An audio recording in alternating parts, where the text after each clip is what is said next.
నమస్తే అన్న అందరికీ నమస్కారం. కువైట్లో ఇటీవల మనం చూసుకుంటే ప్రభుత్వ స్థలాలలో అక్రమ కట్టడాలు ఏవైతే ఉన్నాయో అవి భారీగా పెరిగిపోయాయి. ఈ నేపథ్యంలో కువైట్ దేశవ్యాప్తంగా ప్రభుత్వ స్థలాలలో అక్రమ కట్టడాలను తొలగిస్తూ ఉన్నారు. ఈ నేపథ్యంలో కువైట్లోని తైమా ప్రాంతం కానీ సులైబియా ప్రాంతంలో కూడా అక్రమ కట్టడాలు తొలగిస్తామని చెప్పి కువైట్ అధికారులు తెలుపుతూ ఉన్నారు. అలాగే సులేబియా ప్రాంతం పక్కన పెట్టుకుంటే కానీ జహరాలోని తైమా ప్రాంతంలోకి పోలీసులు గతంలో కూడా అడుగు పెట్టడం జరిగింది.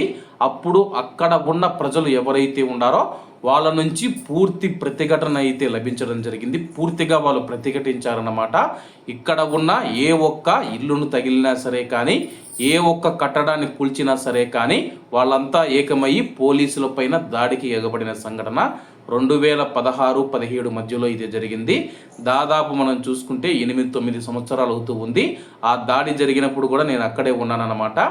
కువైట్లో ఉన్న పోలీసులు అయితే ఆ యొక్క ప్రాంతంలోకి ప్రవేశించి అక్కడ ఉన్న వారిని ఖాళీ చేపించి వేరే చోట వీళ్లకు వసతి కల్పిస్తామని చెబితే కానీ అందరూ ఏకమైపోయి అక్కడ ఉన్న వాళ్ళంతా పోలీసుల పైన దాడి చేసేందుకు వచ్చి పోలీసులే భయపడి వెళ్ళిపోవడం జరిగింది. మళ్ళీ తాజాగా మనం చూసుకుంటే ఎన్విరాన్మెంటల్ పోలీస్ మరియు విద్యుత్ శాఖ అధికారుల సహకారంతో తైమా మరియు సులేబియా ప్రాంతాలలో ఆక్రమణలను తొలగించడానికి ఫీల్డ్ ప్లాన్ చేపడతామని చెప్పేసి ప్రభుత్వ ఆస్తులను పరిరక్షించేందుకు చట్టాన్ని అమలు చేసేందుకు వెనకాడబోమని చెప్పేసి ప్రభుత్వ భూములు దోపిడీ చేయడం, పబ్లిక్ సర్వీస్ పనిని అడ్డుకోవడం మరియు భద్రతా పాత్ర పైన వారి ప్రతికూల ప్రభావాన్ని ఉల్లంఘించిన వారికి మేము హెచ్చరికలు జారీ చేశామని చెప్పి అధికారులు తెలుపుతూ ఉన్నారు.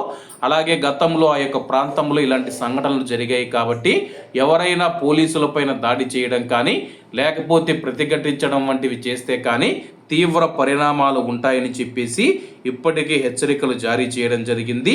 అలాగే పోలీసుల పనిని ఎవరు అడ్డుకోకూడదని చెప్పేసి కూడా తెలపడం జరిగింది. మరి తైమా ప్రజలు ఏ విధంగా స్పందిస్తారో వేచి చూడాల్సి ఉంది. త్వరలో అయితే ఆ యొక్క ప్రాంతంలోకి పోలీసులు ప్రవేశించి అక్రమ కట్టడాలను తొలగించనున్నారు. మరి ఏం జరుగుతుందో వేచి చూద్దాం. కాబట్టి అందరూ బాగుండాలి, అందులో మనం ఉండాలి. అందరికీ నమస్తే అన్న, జై హింద్.